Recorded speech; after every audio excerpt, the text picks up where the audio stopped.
This is Prayer One Theologist channel. I'm Dr. Jason W. Morrison, New South Wales, Australia. If you haven't already, please like the videos that you watch, subscribe to the channel, and most of all, leave your comments. Let's start our next teaching.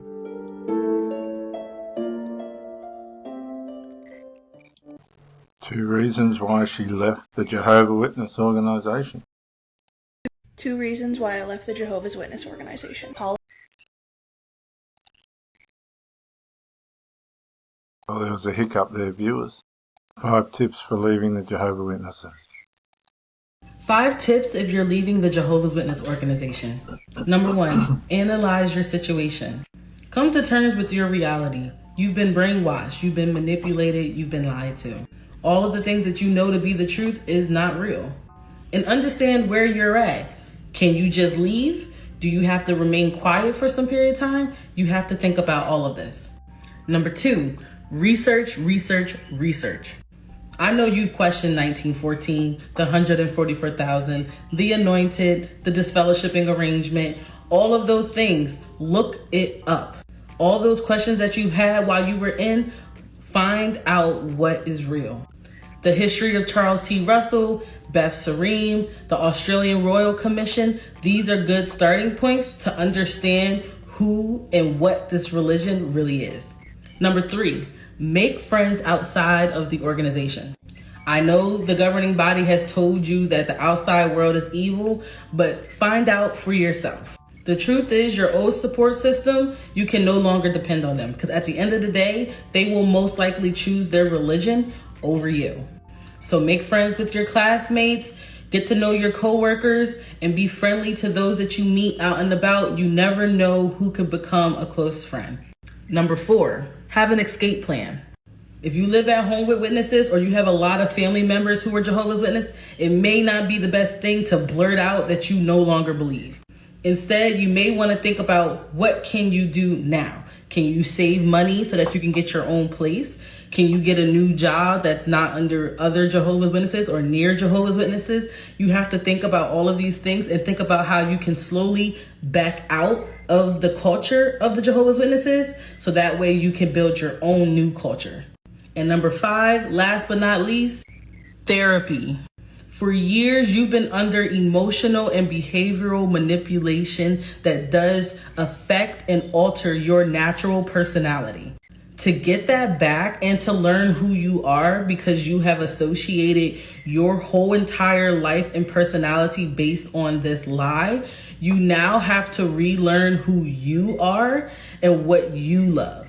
And sometimes that takes the help of multiple people, because by yourself, that can be challenging.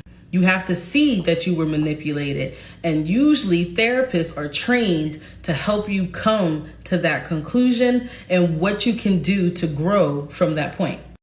And remember, the truth needs no threats, it needs no briberies, and it does not mind being challenged. Top 3 reasons I left the Jehovah's Witness organization. Their stance and their bullying towards the LGBTQ community is not okay. They talked so much shit about the Catholic Church when all of the child sex abuse cases came out, yet they're doing the exact same thing. They've falsely predicted the end of the world multiple times.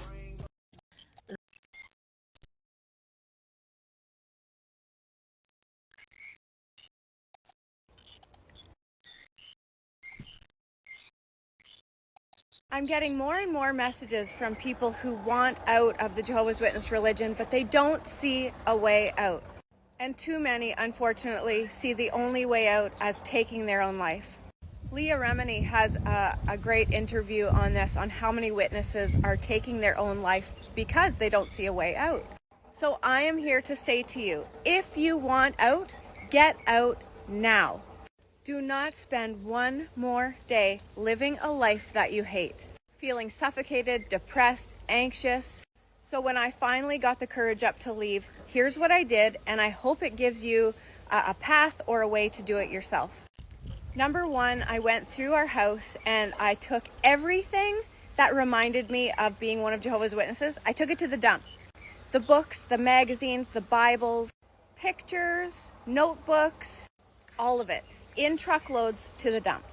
Next, all your service skirts, your meeting outfits, your dresses, your whatever, your service bag, sell it on Facebook Marketplace, or Plato's Closet was great for this too. I cannot tell you how empowering this is, by the way. Next thing I strongly recommend is get out of that town, get out of that city, get away from those people that you grew up with. You know, those streets where you drive past where you were out in service, or where the Kingdom Hall was, or where you went for coffee break. Leave that town. Start over somewhere new. Where have you always wanted to go? Maybe you can't leave the country. Start with inside your province or your own country and find a place you've always wanted to go. New beginnings, new friends, new environments. Think about a plant or a tree. If it's not growing, it's dying. Now you might say, but I'm not going to know anyone. Well, guess what? You have a massive community of us ex-JWs who are here to support you, give you advice, laugh. Do you know what the Jehovah's Witnesses want to see? Once you leave, once you stop being one of them, they want to see you sad. They want to see you suffering. They want to see you upset, lonely. Do not give them the satisfaction. This is a beautiful, big world for you to explore. And also, once you're free, stand up, speak up, rise up. What have you got to lose? If you need more tips, please follow the link in bio to our Instagram. Feel free to message me. I'm happy to help in any way I can. There is a way out. There is a beautiful life after you leave. Trust me on that. You can do it. Okay, since I have nothing but time, I thought I would tell my Jehovah's Witness story. Yes, I have a filter on. That's because I'm in bed after surgery, so I can't wear makeup. Well, I can, but it's too much effort to go get it. Okay, so I was raised Jehovah's Witness, and our family was strict Jehovah's Witnesses. We followed the rules completely. Well, most of us did. And that's all I knew. You know, I was super bummed I didn't get Halloween or Christmas, but I never knew what it was like to have Halloween or Christmas. And frankly, the only one I wanted to celebrate holiday was Halloween because I wanted the candy because I was a fat kid, and taking away Halloween, nightmare, total nightmare. But I loved a lot about being a Jehovah's Witness. We were very close knit. Our congregation, that's what they called. We went to meetings, aka church, 3 times a week. And then you had to go door to door on your weekends. But everybody's a family. They looked out for each other. You tried to be good people. I found out later that many of those people were leading secret lives because people can't be as perfect as religion wants them to be. So what they do is they get super good at hiding being bad.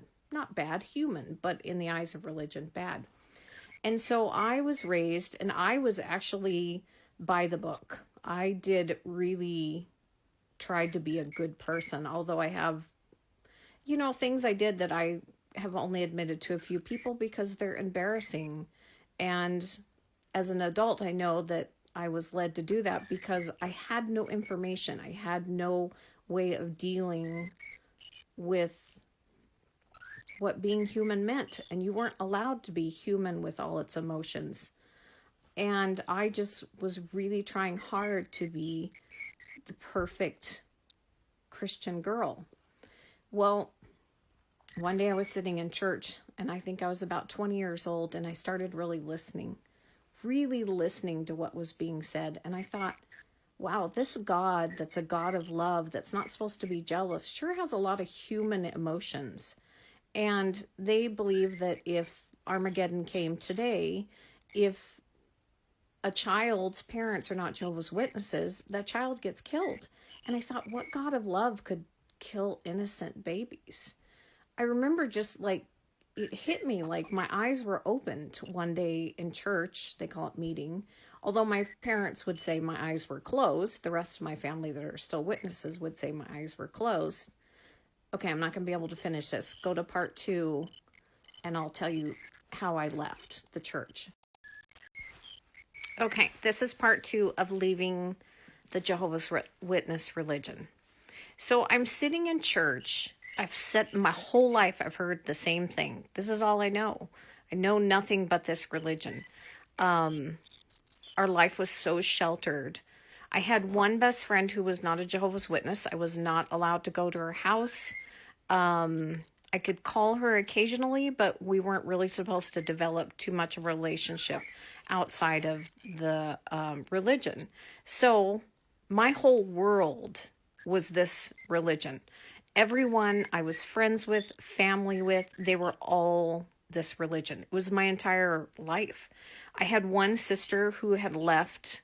My oldest sister had left years before. I had no contact with her because I wasn't allowed to. She's disfellowshipped. That's a big no-no.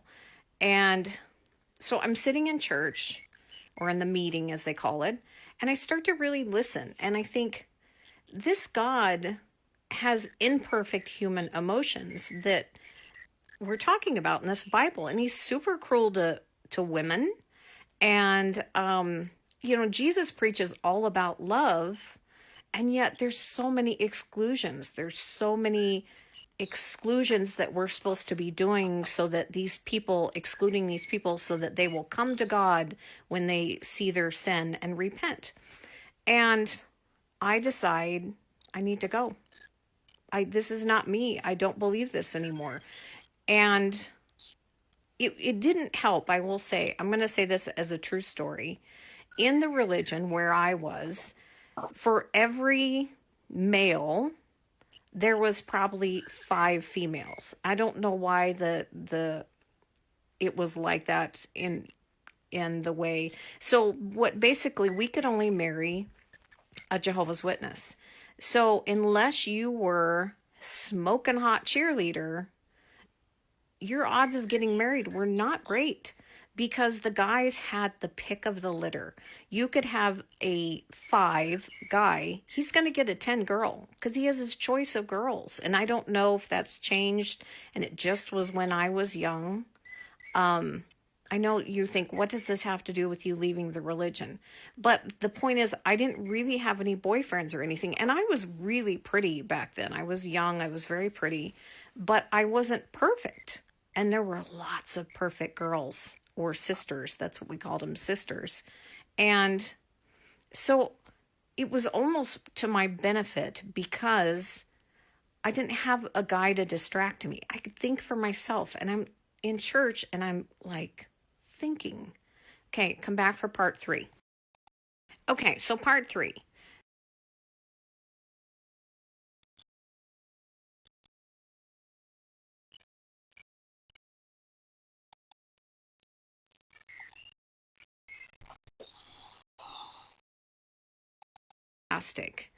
And I'm listening in church and I'm going, no, this doesn't make sense. My whole life it made sense, because that's all I ever heard.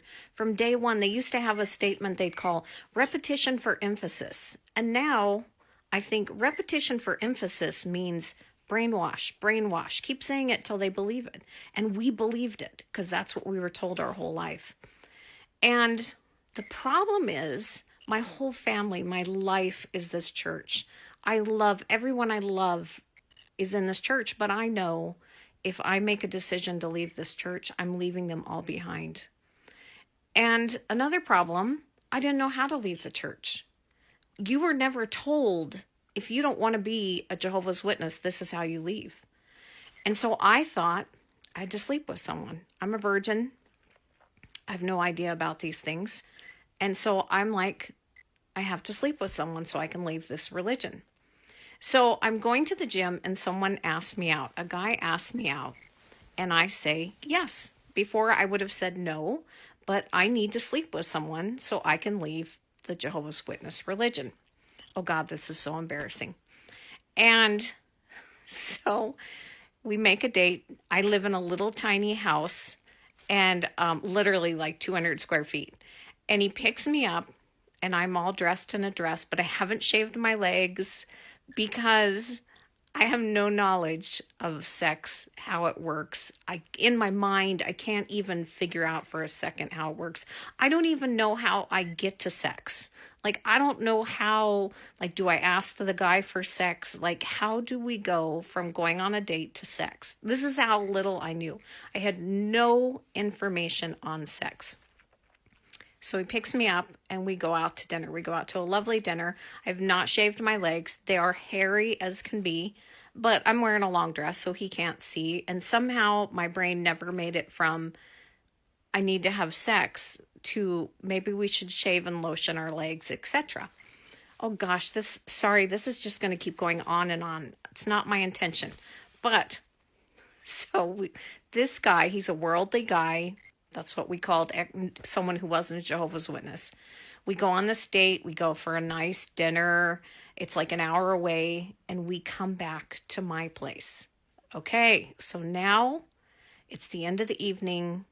How do I make sex happen so I can get disfellowshipped from my church? Because that's the only way I know how to get out. Sorry, come back for part 4. Okay, so turns out you don't have to try very hard to get a young man to do the deed with you.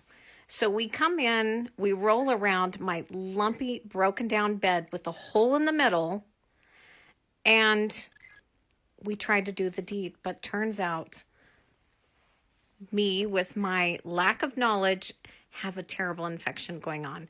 And no matter how hard that poor boy, young man, knocked at the door, there was no entry that could be made. And, oh God, that's so embarrassing. And the night ended up being a bust. But we were in bed. He was naked. And I figured that qualified. And he tried. God knows he tried. So I called the elders the next day. I called an elder that I'd known since I was a kid. And I said, I've slept with someone. And he said, we're going to have to meet with the group of elders, the body of elders, for a disciplinary meeting. And I said, okay. And I went into this meeting. 3 grown men. I think 20 years old, somewhere around there, 20, 21, but I'm a young woman. And they began to ask me questions that were inappropriate. Well, the first question was, did I do this because I couldn't get a man, a Jehovah's Witness man? Which, so hurtful, so hurtful. And no, that's not why I did it. I did it because I need to get out of a church and I didn't know how. This was the only way I knew how. And then they asked me details I didn't have because it didn't work for embarrassing reasons. So I had to go back to my mother's romance novel books and pull details from her books so I could get disfellowshipped.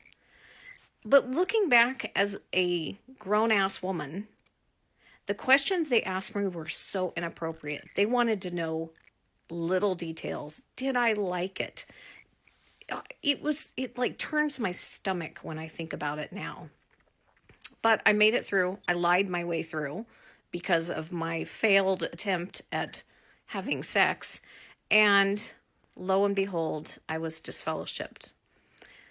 What I did not comprehend is that being disfellowshipped when every person that you love and know is a Jehovah's Witness and you can no longer communicate with them.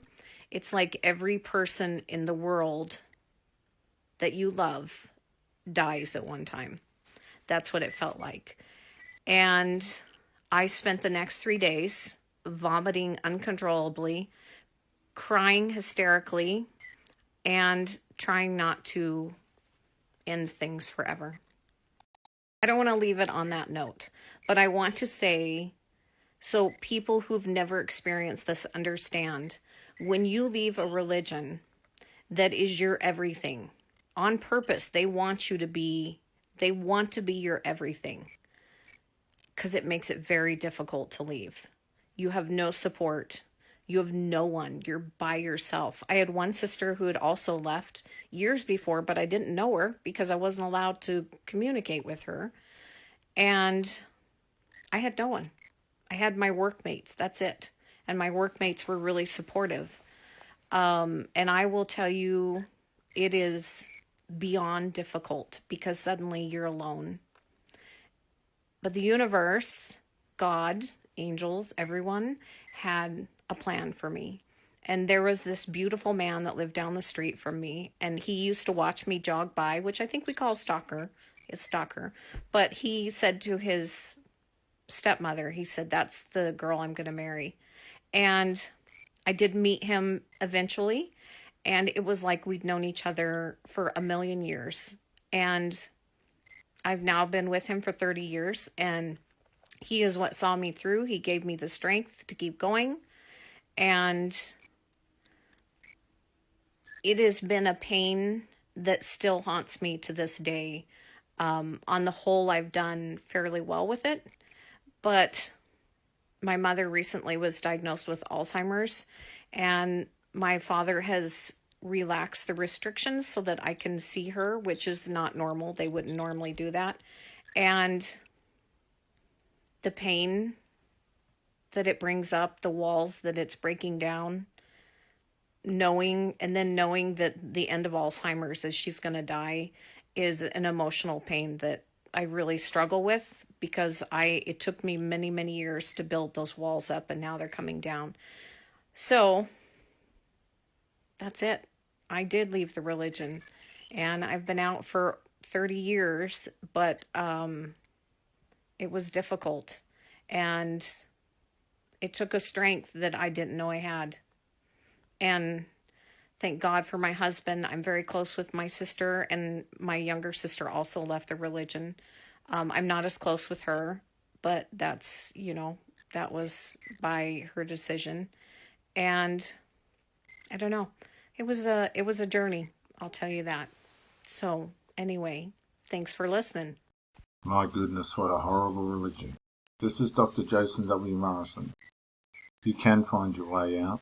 If you're being abused, ring the police, they'll help you. This is Dr. J.W. Morrison, Theologist, New South Wales, Australia. Bye for now.